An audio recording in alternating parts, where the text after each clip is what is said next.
بسم اللہ الرحمن الرحیم۔ السلام علیکم ناظرین۔ ناظرین گرامی، حضرت عمر فاروق رضی اللہ تعالی عنہ قبیلہ بنی عدی کے شہسوار تھے، مرد میدان تھے، قریش کے سفارتکار تھے، فن کتابت کے ماہر تھے۔ آپ کی عمر مبارک تقریباً 26 سال کے قریب تھی کہ ایک دن آپ نے گرد و پیش کا تجزیہ کرنا شروع کر دیا کہ یہ کیسا دین ہے کہ محمد مصطفیٰ اور ان کی نبوت اور رسالت کے پروانے پھیلا رہے ہیں۔ ان لوگوں نے کیوں صدیوں پرانی رسومات کو یکسر تبدیل کرنے کا عزم کر رکھا ہے؟ کیوں نہ اس سارے نظام کو ختم کرنے کے لیے حیات مصطفیٰ کا چراغ ہمیشہ کے لیے سجا دیا جائے۔ آخر اس ارادے کو عملی جامہ پہنانے کے لیے شمشیر برہنہ لے کر چل پڑے۔ راستے میں ایک قریشی نوجوان حضرت نہیم سے ملاقات ہو گئی۔ انہوں نے حضرت عمر کے خطرناک ارادے کو بانٹتے ہوئے دیکھا اور پوچھا، اے عمر، کدھر کا ارادہ ہے؟ عمر نے کہا، میں اس شخص کو ختم کرنے جا رہا ہوں جس نے میرے شہر کا سکون ختم کر دیا۔ حضرت نہیم نے کہا، اے عمر، پہلے اپنے گھر کو دیکھ لو۔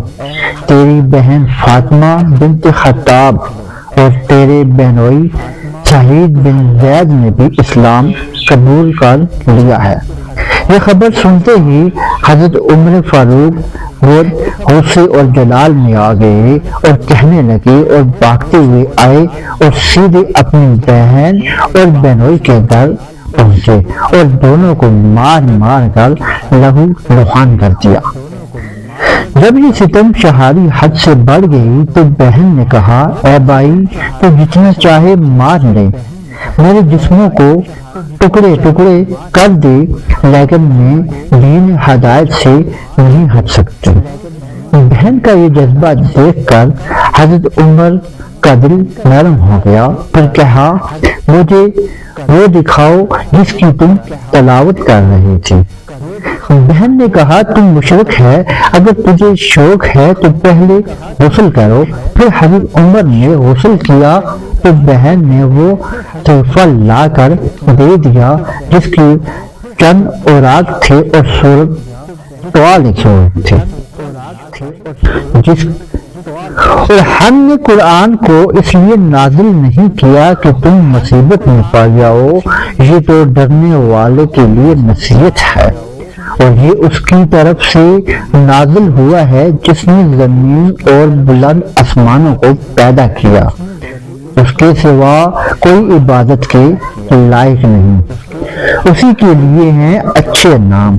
حضرت عمر نے ابھی چند آیات قرآنی کو پڑھا تھا کہ ان کے دل کی سنگلاخ وادی سے آنسو کے جھرنے ابل پڑے اور چشمان ابل سے نکل کر دامن مسخیت کو تر کرنے لگے۔ انہوں نے بے قرار ہو کر پوچھا، وہ نبی کدھر جلوہ گر ہیں؟ میں بھی ان کی دامان رحمت سے پیوستہ ہونا چاہتا ہوں۔ یہ انقلاب ایسے ہی رونما نہیں ہوا تھا، ادھر زبان نبوت بھی حریم ناز میں دعا مانگ رہی تھی، اے اللہ، عمر بن خطاب یا عمر بن حشام میں سے کسی ایک کو جو تجھ کو زیادہ پسند ہے اس کے ذریعے اسلام کو عزت اور عظمت عطا فرما۔ ایک روایت کے الفاظ ہیں، اے اللہ، عمر کے ذریعے اسلام کو عزت سے سرفراز فرما۔ حضور اکرم صلی اللہ علیہ وآلہ وسلم دارہ ارقم میں تشریف فرما تھے۔ دروازے پر دستک ہوئی، کسی صحابی نے دیکھا کہ باہر حضرت عمر شمشیر برہنہ لے کر کھڑے تھے۔ صحابہ کرام پریشان ہو گئے تو حضرت امیر حمزہ نے فرمایا، مت گھبراؤ، دروازہ کھول دو، اگر اس کا ارادہ خراب ہوا تو اسی کی تلوار سے اس کا سر اڑا دوں گا۔ حضور نبی کریم نے فرمایا اس کے لیے دروازہ کھول دو، اگر اللہ تعالیٰ نے اس کے لیے خیر کا ارادہ فرمایا ہے تو اس کو ہدایت عطا کر دو۔ پھر حضرت عمر اپنی منزل تک پہنچ گئے۔ حضور اقدس نے ان کی چادر کو جھٹکا دے کر فرمایا، اے خطاب کے بیٹے، اسلام قبول کر لو۔ اے اللہ اس کے دل کو ہدایت سے مالا مال کر دے۔ اے اللہ عمر بن خطاب کے ذریعے دین کو عزت بخش دے۔ اے اللہ جس کے سینے میں اسلام کی عداوت کی جگہ ایمان کی دولت بھر دے۔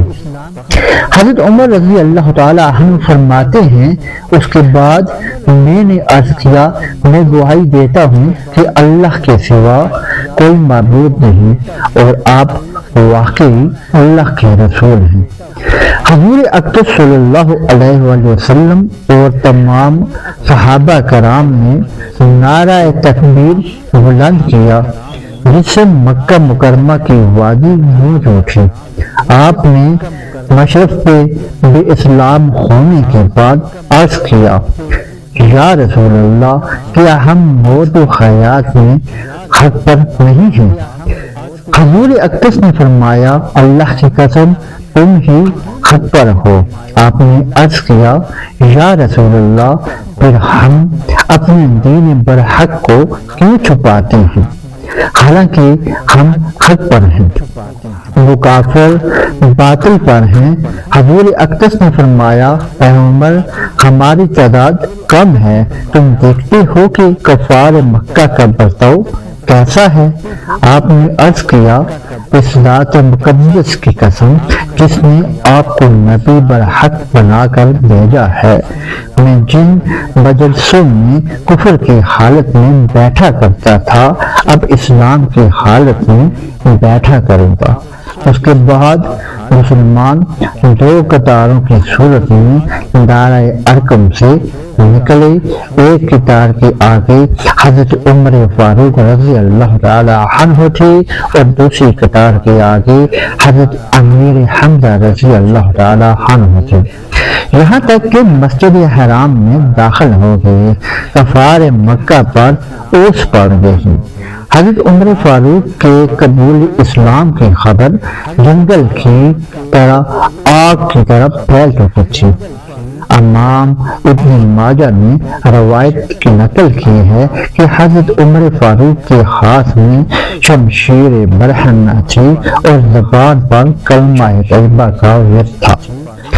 مسجد حرام میں داخل ہوئے تو قریش مکہ نے پوچھا، عمر کیا خبر ہے؟ آپ نے فرمایا، خبر ہے، خبردار اگر تم نے حرکت کی تو میں اپنی تلوار سے اڑا دوں گا۔ پھر آپ آگے آگے چلتے رہے۔ حضور اقدس نے طواف فرمایا تو آپ نے ان کی حفاظت کا فریضہ سر انجام دے دیا۔ حضرت عباس رضی اللہ تعالیٰ عنہ سے روایت ہے کہ جب حضرت عمر فاروق مسلمان ہوئے تو حضرت جبرائیل علیہ السلام نے بشارت سنائی کہ آج اہل آسمان نے مسرت کا اظہار کیا ہے۔ حضرت عبداللہ بن مسعود نے فرمایا، حضرت عمر فاروق کا قبول اسلام اہل اسلام کے لیے باعث عزت تھا، ان کی ہجرت باعث نصرت تھی اور ان کی خلافت باعث رحمت تھی۔ اللہ کی قسم ہم میں استطاعت نہیں تھی کہ ہم صحن کعبہ میں نماز ادا کرتے پھرے۔ پھر حضرت عمر فاروق نے اسلام قبول کیا تو ہمیں بھی استطاعت نصیب ہوئی، اور انہی سے روایت ہے کہ حضرت عمر فاروق نے اسلام لانے کے بعد ہم عزت کی زندگیاں بسر کرنے لگے۔ آپ نے مسلمان ہوتے ہی حق کا سر عام اعلان کیا اور باطل کو سر عام للکارا، اس لیے الفاروق کے لقب سے نوازے گئے۔ آپ کو قبول اسلام پر یہ آیت مبارک نازل ہوئی، اے نبی تمہیں اللہ کافی ہے اور تمہاری اتباع کرنے والے مومن کافی ہیں۔ صحیح بخاری میں حضرت عبداللہ بن عمر سے روایت ہے کہ جب عمر فاروق مسلمان ہوئے تو ان کے گھر کے پاس بڑی تعداد میں لوگ جمع تھے اور کہنے لگے عمر بے دین ہو گیا ہے، اس کو اس کا مزہ چکھنا چاہیے۔ میں اس وقت بچہ تھا اور اپنے مکان کی چھت پر تھا۔ ایک آدمی آیا جس نے ریشمی کوٹ پہنا ہوا تھا۔ اس نے کہا عمر بے دین ہو گیا ہے، اور فرماتے ہیں جب اس نے یہ کہا تو میں نے دیکھا کہ سب لوگ منتشر ہو گئے۔ میں نے پوچھا یہ کون ہے تو لوگوں نے بتایا یہ عاص بن وائل سمی ہے۔ حضرت عمر فاروق رضی اللہ تعالی عنہ نے اپنا ایک واقعہ سناتے ہیں تو میں ایک دفعہ بتوں کے پاس سو رہا تھا، ایک آدمی بچڑا لے کر آیا، پھر اسے ذبح کیا تو میں اس کے اندر سے ایک زور کی آواز نکلی کہ ایسی سخت آواز میں نے پہلے کبھی نہیں سنی تھی۔ اس میں کہا گیا اے دشمن ایک کام کی بات بتاتا ہوں جس سے ظہر مراد مل جائے کہ ایک فصیح البیان کہہ رہا ہے اے اللہ تیرے سوا کوئی معبود نہیں، تو لوگ وہاں سے بھاگ گئے، لیکن میں وہاں رہا۔ آگے دیکھو کیا ہوتا ہے۔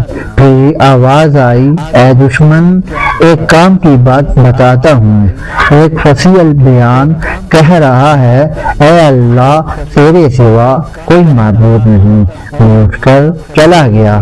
ابھی تھوڑے ہی دن گزرے تھے کہ لوگوں میں چرچا ہونے لگا یہ نبی ہے۔ والسلام، انشاءاللہ پھر ملاقات ہوگی اس طرح کی ویڈیو کے ساتھ، تب تک مجھے اجازت دیجیے گا۔ اللہ نگہبان۔